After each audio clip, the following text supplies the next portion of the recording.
오늘도 주 앞에 나오신 우리 모든 성도님들에게 주님 주시는 크신 은혜와 평강이 함께 하시기를 예수님의 이름으로 축복합니다. 우리 주일 주신 말씀을 기억하면서 이렇게 한번 인사 나누도록 하겠습니다. 성을 빼앗는 것보다 마음을 지키는 것이 더 중요합니다. 성을 빼앗는 것보다 마음을 지키는 것이 더 중요합니다. 늘 주님께서 주시는 힘으로 감사하고 구제하며 우리 마음을 지키는 이 일에 승리하는 은혜가 있기를 예수님의 이름으로 축복합니다. 오늘은 광야 시리즈 두 번째 시간입니다.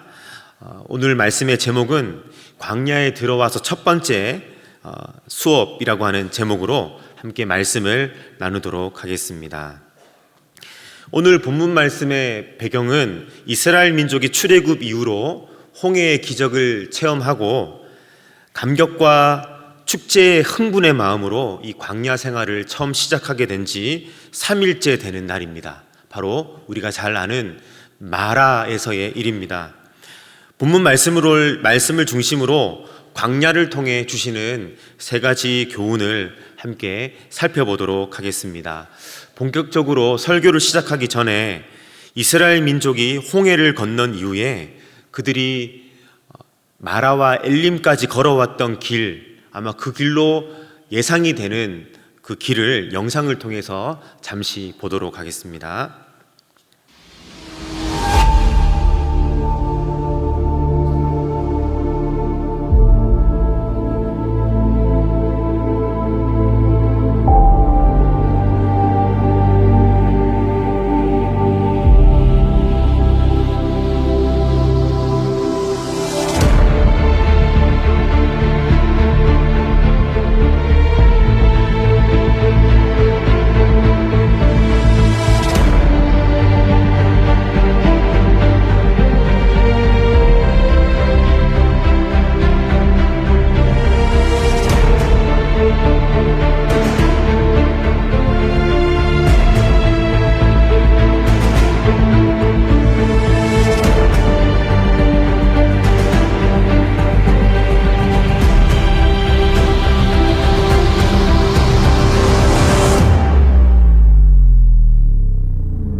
성지순례를 다녀온 기분이 조금 드는 영상입니다.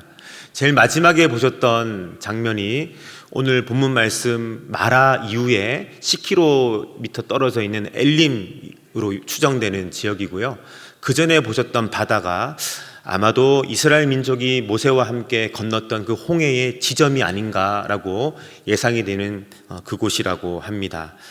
영상을 통해서 광야가 어떤 곳인지 또 이스라엘 민족이 어떤 길을 걸었는지 조금이나마 더 와 닿으셨으리라 생각합니다. 자, 그러면 본격적으로 하나님께서 광야를 통해 주시는 교훈을 살펴보도록 하겠습니다. 광야를 통해서 주시는 교훈 첫째는요, 하나님은 언제나 우리와 함께 계십니다. 하나님은 언제나 우리와 함께 계신다라고 하는 교훈을 주님께서 광야를 통해 우리에게 주십니다. 여러분은 지금까지 살아오시면서 가장 인생 가운데 힘들었던 때가 언제였습니까? 여러분, 여러 가지 인생의 고비가 생각이 나십니까? 세상 사람들은 문제 그 자체가 너무나 힘들었던 고통스러웠던 기억으로 남아있겠지만 우리 믿음의 사람들은 다릅니다. 그 일이 얼마나 힘드냐, 덜 힘드냐의 이 경중보다는 하나님께서 나와 함께 하신지에 대한 확신이 무너질 때, 여러분, 그때가 가장 힘듭니다. 저도 삶을 돌아보니 그렇습니다. 누가 봐도 힘들었겠다 싶은 그 문제, 그 상황을 지날 때, 그때도 힘들었지만 그때보다 더 힘들었던 때는 아무리 기도해도 하나님이 아무 말씀도 안 하실 때, 그리고 나름대로 최선을 다해 치열하게 주를 위해 살아왔다라고 생각했는데 어느 순간 돌아보니 내 손에 아무것도 없는 것처럼 느껴질 때, 그래서 하나님이 과연 나와 함께 하시는가라고 하는 생각이 들 때, 그때가 가장 힘들었던 것 같습니다. 이처럼 인생의 광야는 사랑하는 사람을 잃거나 직장에서 쫓겨나거나 사업이 망하거나 시험에서 낙방하거나 가정이 깨어진 그 순간이라기보다는 그와 같은 상황들 속에서 하나님이 과연 지금도 나와 함께 계시는 것이 맞는지 이런 의구심이 들 때, 이런 것으로 해석이 될 때, 그때가 가장 힘든 인생의 광야입니다. 이스라엘 백성들도 마찬가지였습니다. 그들은 홍해의 기적을 체험했습니다. 세계 최강의 군대를 한 번에 수몰시키신 하나님의 그 기적의 현장을 그들은 두 눈으로 똑똑히 보았습니다. 굳이 설득하거나 설명하지 않아도 하나님이 이스라엘 백성들과 함께 하고 있다는 것을 홍해의 기적의 현장에서 그들은 경험했을 것입니다. 이후 그들은 이 놀라운 기적에 흠뻑 취한 나머지 광야를 걸으면서도 힘든지도 모르고 하루 이틀 길을 걸었을 것입니다. 하지만 그 감격과 놀라움은 3일을 채 지나지 못했습니다. 넘기지 못했습니다. 홍해의 기적, 그 3일째 되던 날 이스라엘 백성들은 심각한 위기에 처했습니다. 그들에게 물이 떨어진 것이죠. 이제 지금쯤이면 오아시스가 나타날 때가 되었는데도 오아시스는 보이지가 않습니다. 그런데 그들이 광야에서 직면했던 진짜 위기는 물이 없는 것도, 또 오아시스가 보이지 않는 것도 아니었습니다. 진짜 위기는 하나님에 대한 믿음이 흔들린 것, 그것이 진짜 위기였습니다. 바로 이 순간이 출애굽 이후 광야에서 첫 번째 수업이 진행되고 있는 바로 그 순간이었습니다. 어떤 상황 속에서도, 즉 물이 떨어지고 오아시스가 없는 상황 속에서도, 이제 곧 탈진되어서 죽을 것 같은 상황 속에서도 하나님, 그분이, 주님이 나와 함께 계신다라는 것을 믿을 수 있겠냐라고 하는 이것이 바로 광야에서의 첫 번째 학습 목표였습니다. 여러분, 그렇지 않습니까? 모든 것이 다 갖추어져 있을 때 감사하고 그 상황 속에서 하나님의 선하심과 인도하심을 인정하는 것은 하나님에 대한 거부감을 가진 사람이 아니라고 한다면 누구나 고백할 수 있습니다.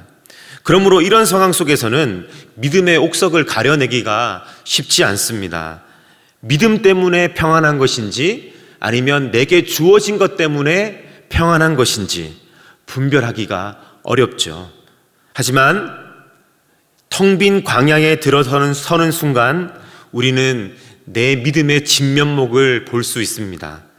가진 것 때문에 감사했던 사람은 광야에 들어서게 되면서 불평, 불만, 불안하게 될 것이고, 하나님 때문에 감사했던 사람은 광야 가운데 처한다 할지라도 그 마음에 요동함이 없을 것입니다.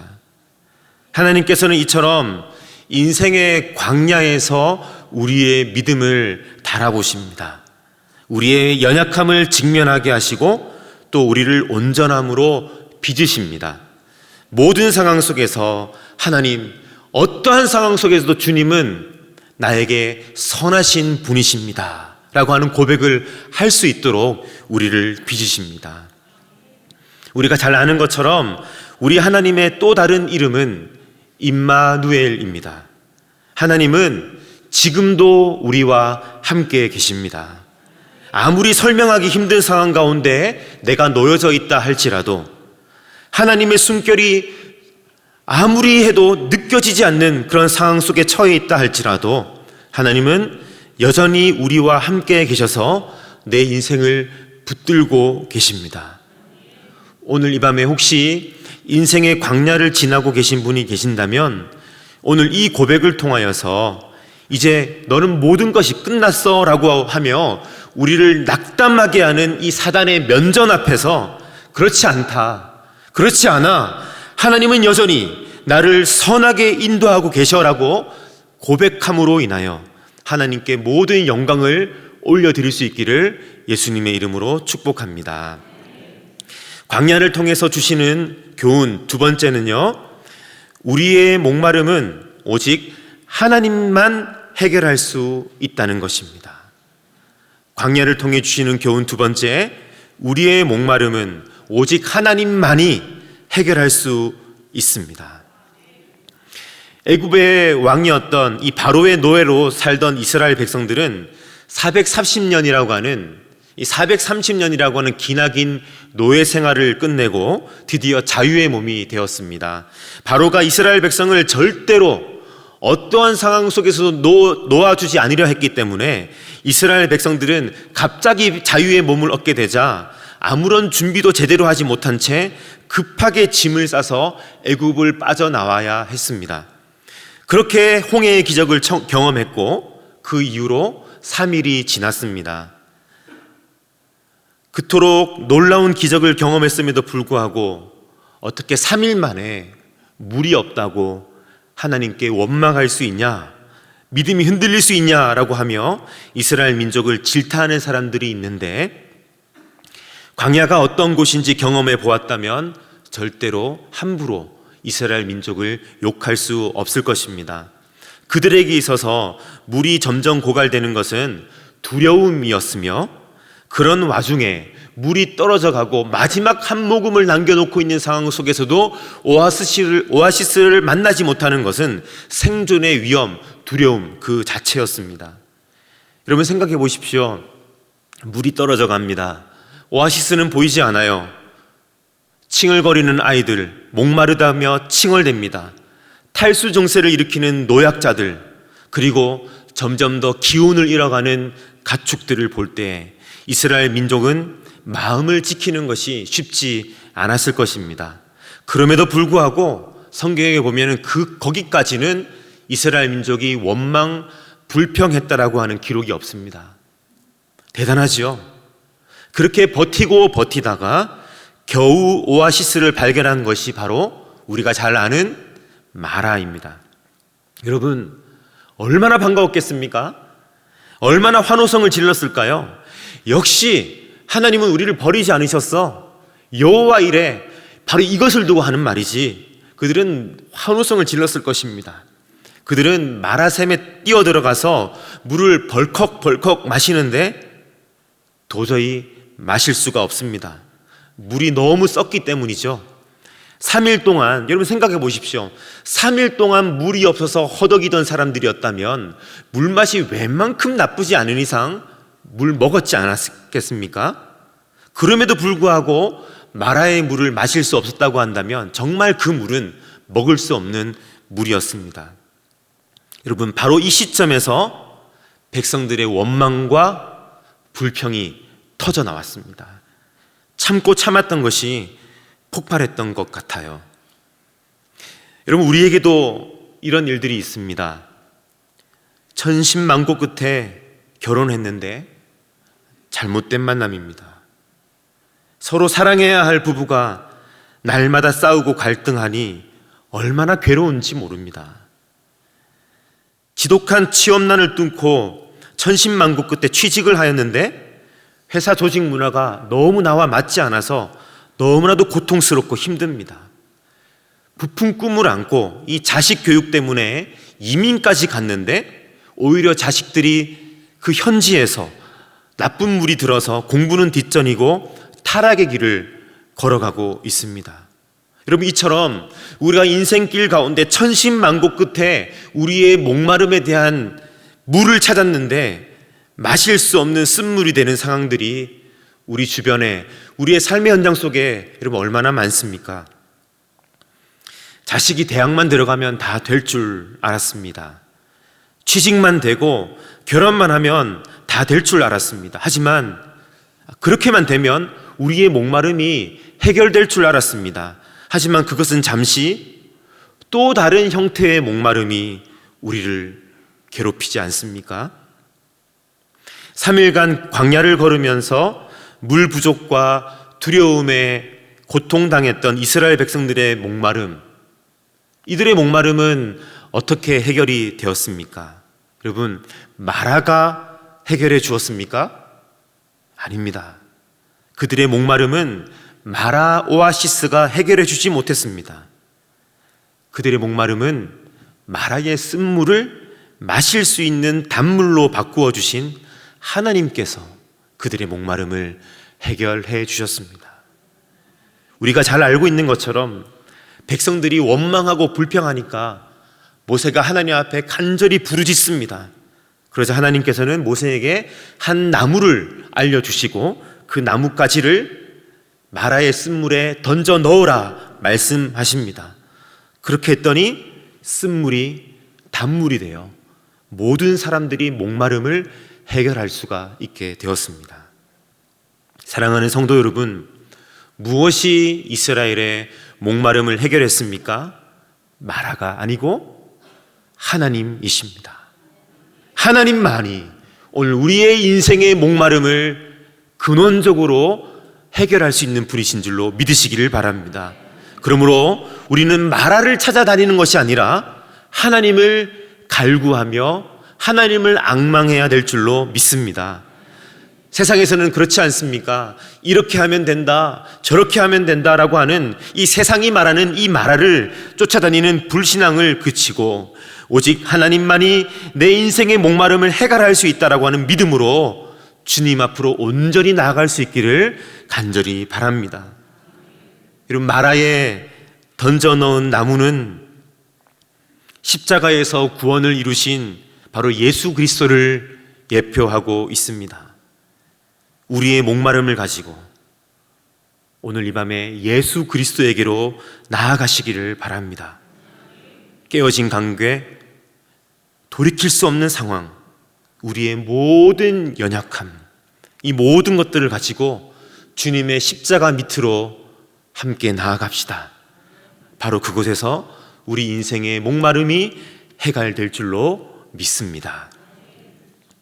광야를 통해 주시는 교훈 세 번째는 하나님의 말씀이 유일한 광야 생존 지침서입니다. 하나님의 말씀이 유일한 광야 생존 지침서이라는 것입니다. 책 한 권을 소개해 드리도록 하겠습니다. 거의 모든 재난에서 살아남는 법이라고 하는 좀 제목이 긴데요, 그런 책입니다. 이 책은 생선 가시가 목에 걸렸을 때, 또 아이가 락스를 마셨을 때처럼 일상생활에서 발생하는 크고 작은 위험으로부터 또한 뿐만 아니라 폭설로 인한 조난, 선박 침몰, 지진, 산불, 전쟁 시 비상 상황 등에 이르기까지 여러 위험 상황에 우리가 어떻게 대처해야 살아남을 수 있는지에 대해서 이 책이 기록하고 있습니다. 우리가 일상생활 속에서도 위기에 처할 때 대처 매뉴얼이 필요하듯이 오늘 본문 말씀을 통해서 주님께서는 이스라엘 백성들에게 사람의 힘으로서는 살아남을 수 없는 이 광야 생활을 어떻게 하면 좋을지에 대해서 매뉴얼, 즉 지침서를 제공하고 있습니다. 여러분, 광야는 어떤 곳인가요? 더위와 추위, 짐승의 위협과 질병의 위협이 늘 도사리고 있는 곳 아닙니까? 그렇기 때문에 440년 동안 애굽이라고 하는 정착 문화 속에서 안전한 거주지에서 생활했던 이스라엘 백성들이 갑자기 마주하기에는 이 광야라고 하는 것은 굉장히 위험하고 생존이 위태로운 곳일 수밖에 없습니다. 그렇기 때문에 하나님께서는 광야로서의 노정을 시작하는 바로 이 시간 생존 지침서를 알려주고 계신 것이죠. 우리 출애굽기 15장 25절과 26절 말씀 우리 다 같이 읽겠습니다. 모세가 여호와께 부르짖었더니 여호와께서 그에게 한 나무를 지시하시니 그가 물에 던짐에 물이 달아졌더라. 거기서 여호와께서 그들을 위하여 법도와 율례를 정하시고 그들을 시험하실세.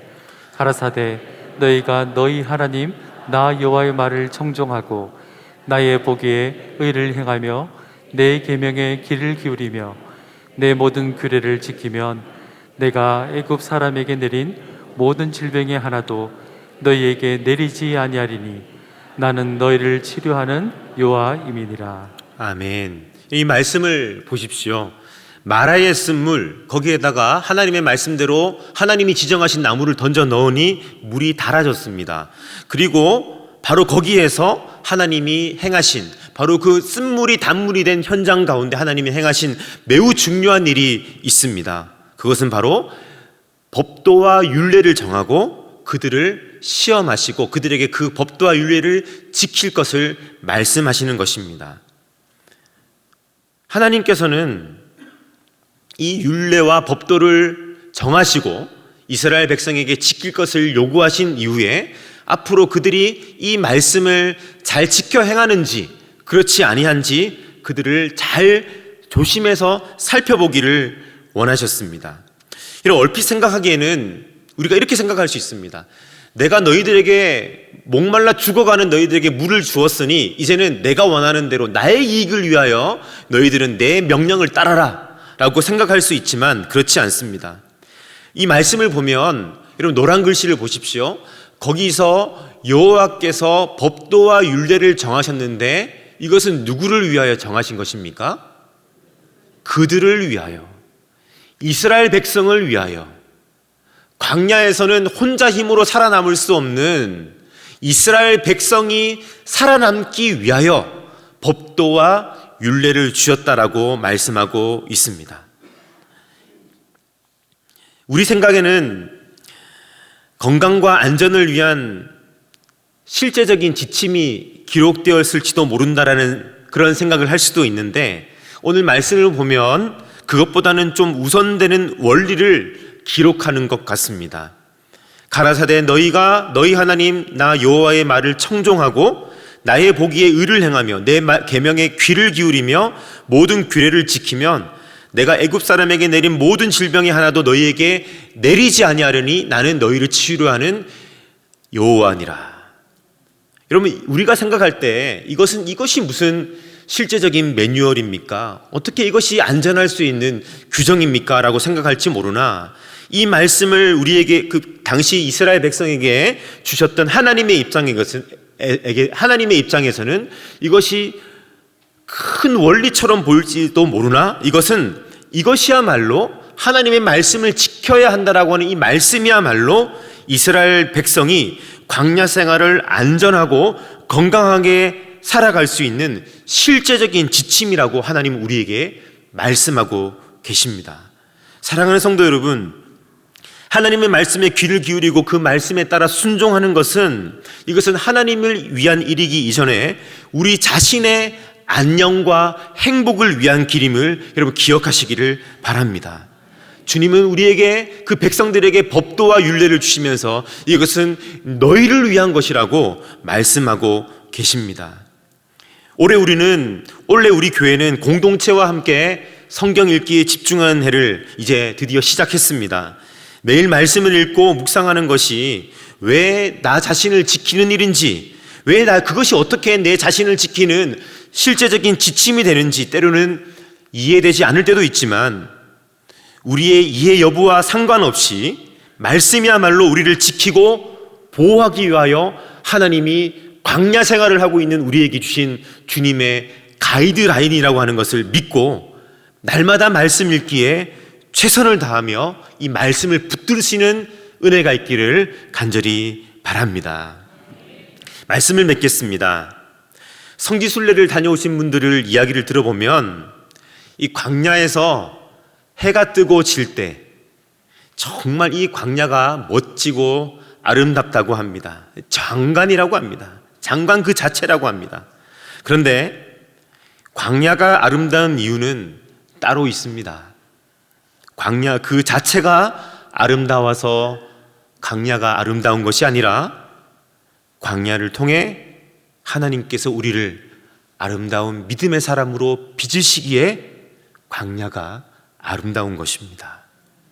여전히 부족하고 모나고 죄악된 부분들이 많이 있지만 오늘 주님께서 우리의 인생의 손을 꼭 붙잡고 광야로 인도하실 때에 우리가 느껴질 때나 그렇지 않을 때나 하나님의 숨결이 들릴 때나 들리지 않을 때나 주님이 나와 함께 하심을 믿고 내 인생의 모든 목마름이 하나님께만 있음을 고백하며 인생의 광야의 지침서인 그 말씀을 붙들고 살아 뷰티풀 광야의 은혜를 누리는 저와 여러분들이 다 되시기를 예수님의 이름으로 축복합니다.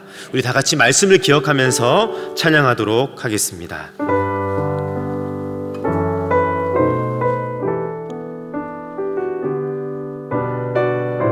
광야를 통해서 우리를 연단하시고 새롭게 하실 주님을 기대하며 찬양하겠습니다. 주가 보이신 생명의 길, 나 주님과 함께 상한 마음을 들이며 주님 앞에 나가리. 나의 의로움이 되신 주 그 이름 예수, 나의 길이 되신 이름 예수. 나의 길 오직 그가 하시나니, 나를 단련하신 후에 내가 정금같이 나오리라. 주가 보이신 생명의 길, 나 주님과 함께 상한 마음을 들이며 주님 앞에 나가리. 나의 의로움이 되신 주 그 이름 예수, 나의 길이 되신 이름 예수. 나의 길 오직 그가 하시나니, 나를 단련하신 후에 내가 정금같이